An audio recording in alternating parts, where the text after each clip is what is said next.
बिस्मिल्लाहिर्रहमानिर्रहीम। अस्सलामुअलैकुम। मेरा नाम हुमामा बदर है और आज मैं एरे के बारे में डिस्कस करूँगी, array in C plus plus. तो जो टॉपिक आज हम डिस्कस करेंगे वो है array, advantages of array, few keywords about array, array program, types of array, initialization of 1D and 2D array in C plus plus. तो हम अपनी पहली स्लाइड की तरफ चलते हैं। जब हम प्रोग्राम बनाते हैं तो यूज़र से वैल्यू लेते हैं, पर जब हम बहुत सारे यूज़र का हमें डेटा रखना होता है तो हम एरे यूज़ करते हैं। मतलब कि अगर हम एक प्रोग्राम बना रहे हैं और उसमें हमें 3-4 स्टूडेंट का डेटा स्टोर करना है तो हम इस तरह से कर सकते हैं, जैसे स्टूडेंट 1, स्टूडेंट 2, स्टूडेंट 3 और उन स्टूडेंट का डेटा स्टोर कर लिया। पर एक एग्जांपल लेते हैं कि अगर हमारे पास 200 स्टूडेंट है या 300 स्टूडेंट्स है या इवन कि हमारे पास 1000 स्टूडेंट्स है, तो हम किस तरह से कर सकते हैं कि हम हर एक स्टूडेंट को स्टूडेंट 1, 2, 3 करके नाम दें और कर सकते हैं, पॉसिबल है, लेकिन इसमें हमारा टाइम बहुत ज़्यादा होगा और वेरिएबल बहुत ज़्यादा बढ़ जाएंगे। इसलिए हम एरे को यूज़ करते हैं। सबसे आसान तरीका है एरे को यूज़ करते हैं। इसमें हम एक बहुत ही लार्ज अमाउंट ऑफ डेटा को एरे में बहुत आसानी से स्टोर करा सकते हैं। एरे की डेफिनेशन देखते हैं। Array is a collection of element of a same type placed in a contiguous memory location that can be individually referenced by using an index to a unique identifier. Array same data type का collection होता है और ये multiple values को अपने अंदर store करता है सिंगल वेरिएबल में। मतलब कि बार बार हमें वेरिएबल डिक्लेयर नहीं कराना पड़ता। जैसे कि एक मैंने वेरिएबल दे दिया स्टूडेंट और एरे बना दी, उसके अंदर वैल्यू डिक्लेयर कर दी या इनिशियलाइज कर दी, तो मुझे बार बार वेरिएबल को नहीं वो करना पड़ेगा, मैं उसमें ही सारी वैल्यूज़ दे सकती हूँ।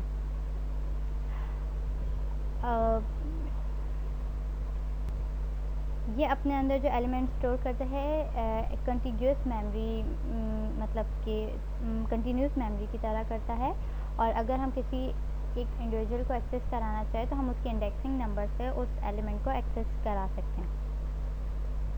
एरे की अगर इंडेक्सिंग की बात करें तो एरे की इंडेक्सिंग में ख़ास बात ये कि वो 0 से शुरू होती है और जितनी भी आपने लेंथ दी होती है उससे एक नंबर कम तक वो चलती है। मतलब कि जो चीज़ 0 से स्टार्ट होगी, आपकी लेंथ तो पूरी ही होगी लेकिन शुरू 0 से होगी और टोटल लेंथ जो होगी वो आपके टोटल नंबर से n-1 होगी। मतलब अगर आपने एक वैल्यू दी है n सपोज कर लेते हैं, कोई भी वैल्यू 200, 300, तो आप 0 से जब इंडेक्सिंग चलेगी तो वो n-1 मतलब जो आपने टोटल लेंथ डिक्लेयर की है, जैसे मैंने यहाँ पे 200 डिक्लेयर की है, तो मेरा जो एरे है उसमें जो मेरी इंडेक्सिंग आई है वो 199 तक चली, क्योंकि 0 से स्टार्ट हुई थी। इसलिए टोटल लेंथ अगर हमें पता करनी हो कि टोटल हमारे पास कितनी है तो वो n-1 से हम पता कर सकते हैं।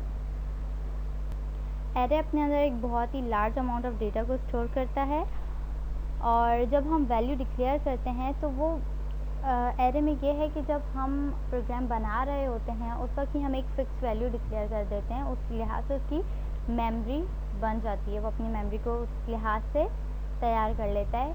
मतलब कि रन टाइम पे हम उसको चेंज नहीं कर सकते। अगर रन टाइम पे हम चाहें कि हम कुछ बढ़ा दें, कम कर दें, तो उसमें हम नहीं कर सकते। जो हमने प्रोग्राम बनाते वक्त डिक्लेयर कर दी बस वही रहती है। और जो हम एलिमेंट जो एरे में होते हैं वो सेम साइज़ के होते हैं, मतलब सेम डेटा टाइप के होते हैं। अगर मैंने इंटीजर का बनाया तो वो सारे ही इंटीजर के होने चाहिए। अगर मैंने फ्लोट लिया है तो सारे ही फ्लोट के होने चाहिए।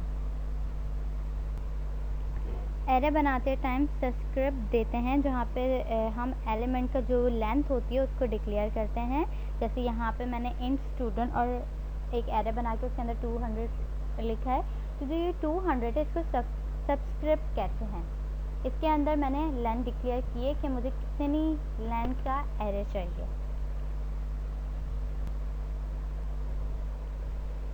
एडवांटेजेस ऑफ एरे, यहाँ पे हम कुछ एरे के एडवांटेजेस देखते हैं।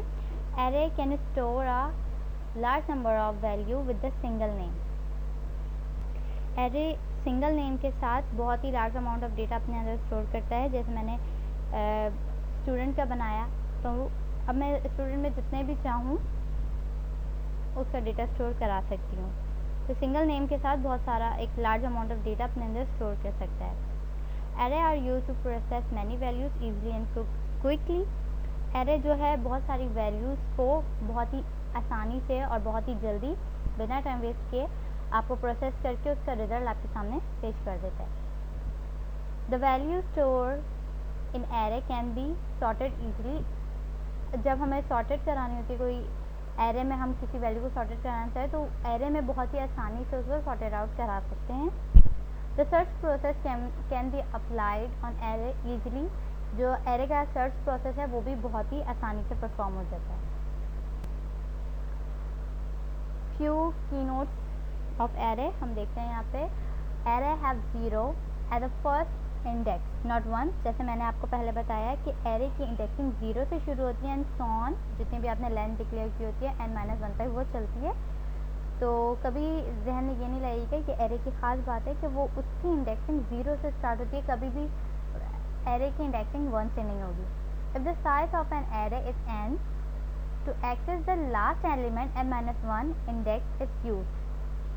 ये बात भी मैं पहले आपको डिक्लेयर कर चुकी हूँ कि n-1 से जो है हम लास्ट एलिमेंट को एक्सेस कर सकते हैं। Suppose the starting address of mark 0 is 2120D, then the next address A1 will be 2124D, address of the A2 will be 2128D and so on. It's because the size of n is 4 byte। Integer array में जो size होता है उस लिहाज से वो memory को adjust करता है। मतलब अगर मैंने इंटीजर लिया है वो 4 बाइट्स का है, तो जो हमारा पहला एलिमेंट स्टोर होगा, जैसे मैंने मार्क 0 लिया है, तो वो किस एड्रेस पे जाके स्टोर होगा 2120D।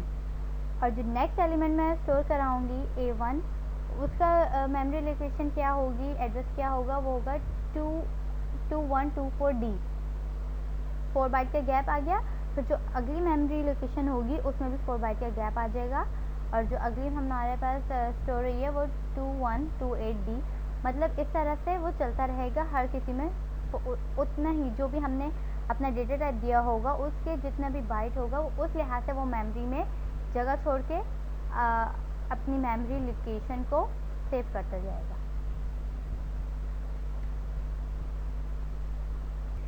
यहाँ पे एक एरे का प्रोग्राम देखते हैं जिसमें मैं सम करा रही हूँ 5 वैल्यूज़ को।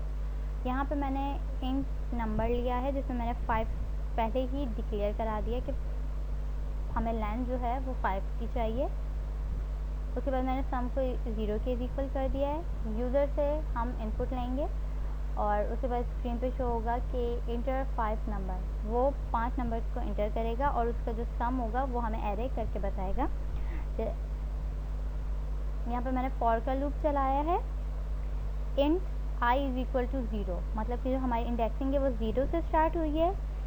i should be less than 5, मतलब कि कहाँ तक चले, जब तक हमारा जो i है 4 नहीं हो जाता, ये तब तक तो स्टेटमेंट ट्रू रहेगी। लेकिन जब हमारा i 5 हो जाएगा तो ये स्टेटमेंट फॉल्स हो जाएगी और वो नहीं चलेगा, वो वाला लूप नहीं चलेगा। तो यहाँ तक चलेगा जब हमारे पास i की वैल्यू 4 होगी, मतलब कि चलेगा 5 टाइम लेकिन n-1, और इंक्रीमेंट होगी i में। यूज़र से हमने नंबर लिया और यहाँ पे मैंने फार्मूला दिया है sum plus is equal number i। जो भी हमारे पास सम होगा वो किसके बराबर होगा, जो भी यूज़र जितने भी वैल्यूज़ 5 वैल्यूज़ दें उनको सम करके मेरे पास आउटपुट दो कि उन वैल्यूज़ को सम करके क्या आंसर आता है। और यहाँ पे मैंने सी आउट कर दिया है सम जो भी हमारे पास आए। तो अगर इसके आउटपुट को देखें तो इंटर 5 नंबर्स, उसने 5 नंबर्स दिए और 3 4 5 4 2, और एरे ने हमें इनका सम करके आंसर दे दिया कि ये आपका 18 आंसर आ रहा है। तो इस तरह ये सिंपल सा सम का प्रोग्राम था कि एरे में हम किस तरह से सम करते हैं। आई होप कि आपको ये वाला प्रोग्राम समझ आया होगा। अगर हम एरे की टाइप की बात करें तो हमारे पास 2 तरह की टाइप होती है, 1D array and 2D array, मतलब 1 डायमेंशनल एरे और 2 डायमेंशनल एरे। 1 डायमेंशनल एरे वो जो जिसके अंदर सिर्फ एक ही सबस्क्रिप्ट होता है, और 2 डायमेंशनल या मल्टी डायमेंशनल वो जिसमें एक से ज़्यादा यानी 2 या 2 से ज़्यादा सबस्क्रिप्ट होते हैं। तो यहाँ हम 1 डायमेंशनल एरे की बात कर रहे हैं, यानी सिंगल डायमेंशनल एरे। इसमें ये होता है कि अगर आप किसी डेटा टाइप का एरे क्रिएट कर रहे हैं, तो मतलब किसी वेरिएबल को एरे बनाते हैं, तो वहाँ एक ही सबस्क्रिप्ट का यूज़ करते हैं, मतलब कि हम जो भी वैल्यू देते हैं वो सिंगल सबस्क्रिप्ट में ही देते हैं। अगर हम इसके सिंटैक्स की बात करें, टाइप एरे नेम साइज, यहाँ पे डेटा टाइप कोई भी देंगे, जैसे मैंने यहाँ पे इंट दिया है, इंटीजर, आप कोई भी डेटा टाइप दे सकते हैं। एरे नेम, इस एरे नेम में कोई भी एरे नेम दे सकते हैं, मैंने यहाँ पे नंबर दिया। और साइज़, हम कोई भी साइज़ को इसमें दे सकते हैं, तो यहाँ पे मैंने 5 दिया है। तो ये कुछ इस तरह से यहाँ पे एरे बनता है। जो ये साइड में एक छोटी सी पिक्चर है, नंबर के नाम से एक वो बना, और इंडेक्सिंग 0 से स्टार्ट होकर 4 पे चली। टोटल काउंट करेंगे तो ये 5 ही है, और इसने 4 बाइट के लिहाज से अपने आप को मेमोरी में एडजस्ट किया है। सबका मेमोरी अलग अलग है।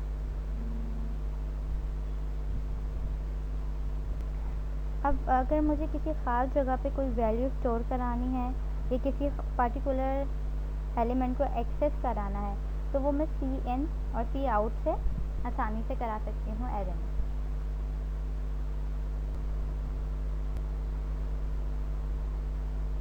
Initialization of one-dimensional array. An array can be initialized along with the declaration.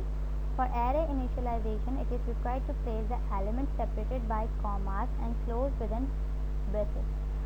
यहाँ पे इंटीजर a लिया है, जिसके अंदर मैंने 5 वैल्यू दी है, यानी कि मैंने लेंथ जो डिक्लेयर की है जो एरे की, वो 5 दी है, और ये कर्ली ब्रेसेस के अंदर होते हैं और कॉमा से सेपरेटेड होते हैं। यहाँ पे मैंने पहले ही वैल्यू को इनिशियलाइज करा दिया। एक और तरीका है, it is possible to leave the array size open, the compiler will count the array size. अगर मैंने शुरू में कोई भी एरे साइज नहीं दिया है, तो उसमें मैं जितनी वैल्यू दूँगी, कंपाइलर खुद ही उस एरे साइज को खुद काउंट कर लेता है। तो अगर मैं इधर वैल्यू ना भी दूँ, जैसे यहाँ पे बी के अंदर यहाँ पे मैंने कोई भी वैल्यू को नहीं दी है, लेकिन एरे साइज दिया है 6, तो वो खुद ही उसको काउंट कर लेगा।